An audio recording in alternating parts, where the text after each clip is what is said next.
نحمدہ ونصلی ونسلم علی رسولہ الکریم اما بعد۔ قابل احترام سامعین و سامعات، قادیانی ذریت مرزا قادیانی کے دعوی نبوت کے ثبوت پر قرآن مجید کی جن آیات سے استدلال کرتے ہیں ان میں سے ایک آیت سورہ اعراف آیت نمبر 35 ہے۔ اللہ رب العزت اس آیت میں فرماتے ہیں یا بنی آدم اما یأتینکم رسل منکم یقصون علیکم آیاتی۔ اس کا ترجمہ ہے اے بنی آدم، اما یأتینکم رسل منکم، کہ اگر تمہارے پاس تم ہی میں سے کچھ رسول آئیں یقصون علیکم آیاتی، جو تمہیں میری آیات پڑھ کر سنائیں، فمن اتقی واصلح فلا خوف علیہم ولا هم یحزنون، تو جو لوگ تقوی اختیار کر لیں گے اور اپنی اصلاح کر لیں گے، ان پر نہ کوئی خوف طاری ہوگا اور نہ وہ غمگین ہوں گے۔ اس آیت سے قادیانی کس طرح استدلال کرتے ہیں، اس کو ذرا آپ سمجھ لیں۔ قادیانی طبقہ یہ کہتا ہے کہ اس آیت میں لفظ یأتینا یہ مضارع کا صیغہ ہے، اور مضارع میں حال اور استقبال دونوں زمانوں کا احتمال ہوتا ہے، تو قادیانی کہتے ہیں اس آیت کا مطلب یہ ہوا کہ بنی آدم میں آئندہ زمانے میں بھی رسول آتے رہیں گے۔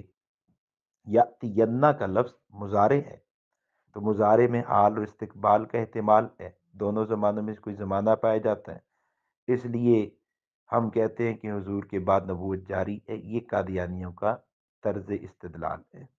اب اس کا جواب سمجھنے کے لیے آپ ان اصولوں کو ذہن میں رکھیں جو میں پیش کر چکا، بیان کر چکا، اور پھر آپ قادیانیوں کی اس شبے پر جوابات قادیانیوں کو پیش کریں۔ پہلا جواب، قادیانیوں کی دلیل دعوے کے مطابق نہیں ہے۔ کیوں؟ اس لیے کہ قادیانیوں کا دعویٰ تو ایک خاص قسم کی نبوت کی اجراک ہے جس کا نام انہوں نے رکھا ہے ذلی بروزی نبوت، ذلی بروزی نبوت، جبکہ اس آیت میں اللہ کیا فرما رہے ہیں؟ اما یأتینکم رسول، یہ لفظ رسول، رسول یہ عام ہے، مطلق ہے، اس میں تشریح، غیر تشریح اور ہر قسم کے رسول شامل ہیں۔ خود مرزا قادیانی بھی اس بات کو مانتا ہے، وہ روحانی خزائن جلد نمبر 5 صفحہ 322 پر لکھتا ہے کہ یہاں رسول کا لفظ عام ہے جس میں رسول اور نبی اور محدث داخل ہیں۔ مرزا قادری نے خود یہ کہہ رہا ہے کہ رسول کا لفظ عام ہے، اس میں رسول بھی داخل ہے، نبی بھی داخل ہے، محدث بھی داخل ہے، یعنی ہر قسم کی نبوت، ہر قسم کا نبی اس آیت میں شامل ہو گیا۔ تو پھر یہ قادیانیوں کا استدلال کیسے ہو سکتا ہے؟ اس سے قادیانی دلیل کیسے پکڑ سکتے ہیں؟ رسول ان کا لفظ تو عام ہے، اگر اسی آیت کو لیں تو پھر تو تشریح نبوت بھی جاری سمجھی جائے گی، غیر تشریح نبوت بھی جاری سمجھی جائے گی، صرف ذلی بروزی نبوت ہی کا اجرا ثابت نہیں ہوگا بلکہ تشریح اور غیر تشریح نبوت کا اجرا بھی ثابت ہو جائے گا۔ دوسرا جواب، قادیانیوں کی یہ دلیل دعوے کے مطابق نہیں ہے۔ کیوں بھائی؟ اس لیے کہ قادیانیوں کا دعویٰ ہے کہ حضور کے بعد تو فقط ایک ہی شخص کو نبوت ملنی ہے۔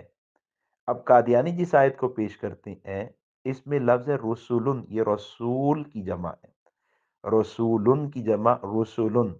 اگر اس آیت سے اجراء نبوت ہی ثابت ہوتی ہو تو پھر یہ عقیدہ اپنانا ہوگا کہ حضور کے بعد ایک نبی نہیں آئیں گے، کئی انبیاء آئیں گے، جبکہ یہ خود قادیانیوں کے عقیدے کے خلاف ہے۔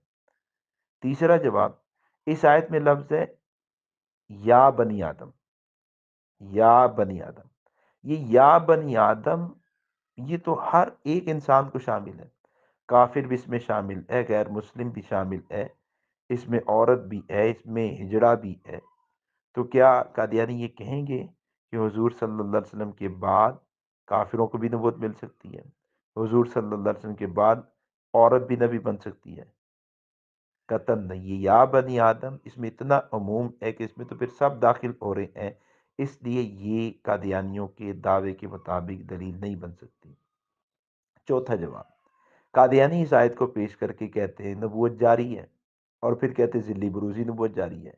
تو ہم قادیانیوں سے کہتے ہیں کہ اسلام کی تاریخ میں جتنے مفسرین ہوئے ہیں، آپ ان تمام مفسرین میں سے اور جتنے مجددین ہوئے ان تمام مجددین میں سے کوئی ایک مفسر، کوئی ایک مجدد ایسا دکھا دیں جس نے اس آیت کی تفسیر میں یہ لکھا ہو کہ حضور انور صلی اللہ علیہ وسلم کے بعد نبوت جاری ہے۔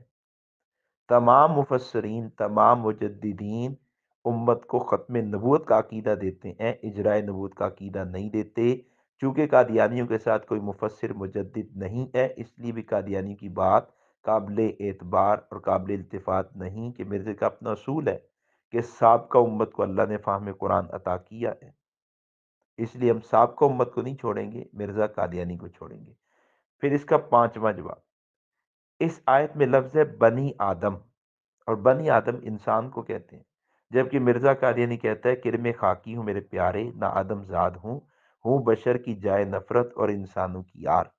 مرزا کہتا ہے میں تو کرم خاکی مٹی کا کیڑا نہیں ہوں، میں تو انسان کی حیا اور شرم کی جگہ ہوں، جب وہ خود یہ کہہ رہا ہے کہ میں تو مٹی کا بندے کا بیٹا ہی نہیں، بنی آدم ہی نہیں، میں تو مٹی کا کیڑا ہوں، کرم خاکی ہوں میرے پیارے، نہ آدم زاد ہوں۔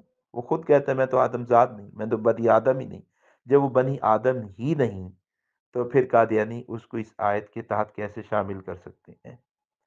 پھر اس کا چھٹا جواب کہ اگر یا بنی آدم میں، یا بنی آدم اما یاتینکم رسل میں یاتین یہ مضارع کا صیغہ ہے، اور قادیانی اس کی وجہ سے استدلال کرتے ہوئے ذلی بروزی نبوت کے اجراء ثابت کرتے ہیں، تو پھر اما یاتینکم منی ہدن، اس آیت میں بھی یاتین مضارع کا صیغہ ہے، اور اس آیت میں ہدن سے مراد تشریح نبوت ہے، تو کیا قادیانی کہیں گے کہ حضور انور صلی اللہ علیہ وسلم کے بعد تشریح نبوت بھی جاری ہے؟ کیا قادیانی اس کو مانیں گے؟ لہٰذا یاتی انا سے استدلال نہیں کیا جا سکتا۔ اگر یاتی انا سے استدلال کریں گے تو پھر دوسری آیت اما یاتی انکم منی ہدن سے استدلال کرتے ہوئے کوئی تشریح نبوت کے اجراء کا بھی دعویٰ کر دے گا۔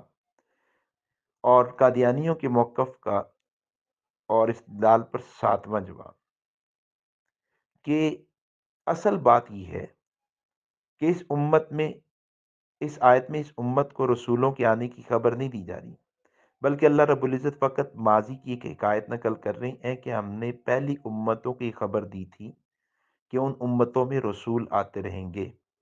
اس بات کی تفصیل یہ ہے کہ قرآن مجید کے اسلوب سے یہ ثابت ہوتا ہے کہ پورے قرآن مجید میں جہاں بھی امت محمدیہ کو اللہ نے خطاب کیا تو وہاں دو طریقوں سے خطاب کیا۔ پہلا امت اجابت کے لیے تو کہا یا ایھا الذین آمنو، یہ مومنوں سے خطاب کیا، امت اجابت سے خطاب کیا۔ دوسرا امت دعوت کے لیے تو وہاں فرمایا یا ایھا الناس، عمومی خطاب کیا۔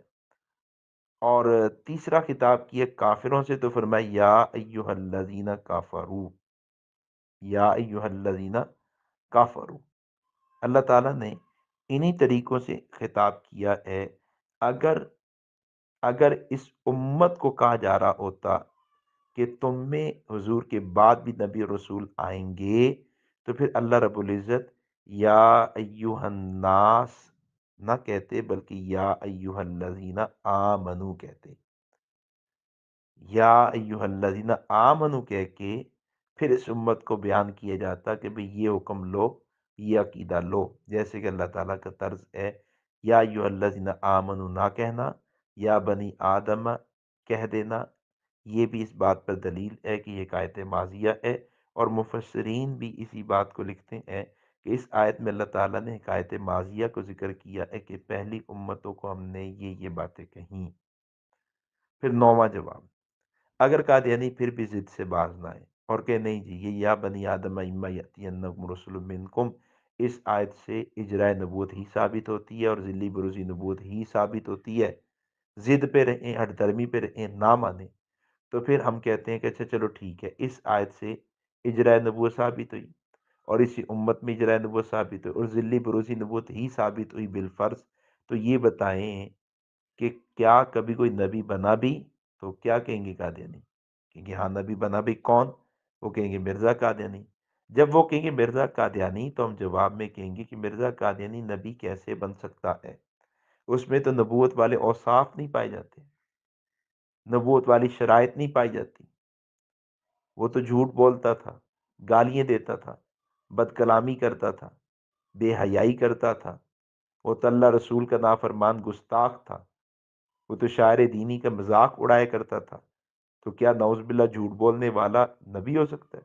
گالیاں دینے والا نبی ہو سکتا ہے؟ اللہ رسول کی توہین کرنے والا نبی ہو سکتا ہے؟ جھوٹی پیش گوئی کرنے والا نبی ہو سکتا ہے؟ شراب پینے والا نبی ہو سکتا ہے؟ افیون کھانے والا نبی ہو سکتا ہے؟ دھوکہ فراڈ دجل سے کام لینے والا نبی ہو سکتا ہے؟ تو اگر یہ اجرائے نبوت کے لیے دلیل اجرائے نبوت ہی کا عقیدہ اس سے نکلتا ہے، تو تب بھی مرزا قادیانی وہ نبوت اور رسالت کے منصب کا اہل کسی طور پر نہیں بنتا، اس کا کردار اس کا ساتھ اس کے دعوے کا ساتھ نہیں دیتا، اس کا اخلاق اس کے دعوے کا ساتھ نہیں دیتا، اس کی عادات اس کے دعوے کا ساتھ نہیں دیتی، اس کے عقائد اس کے دعوے کا ساتھ نہیں دیتے۔ اللہ رب العزت پوری امت کو قادیانیوں کے دجل و فریب سے بچنے کی توفیق عطا فرمائے۔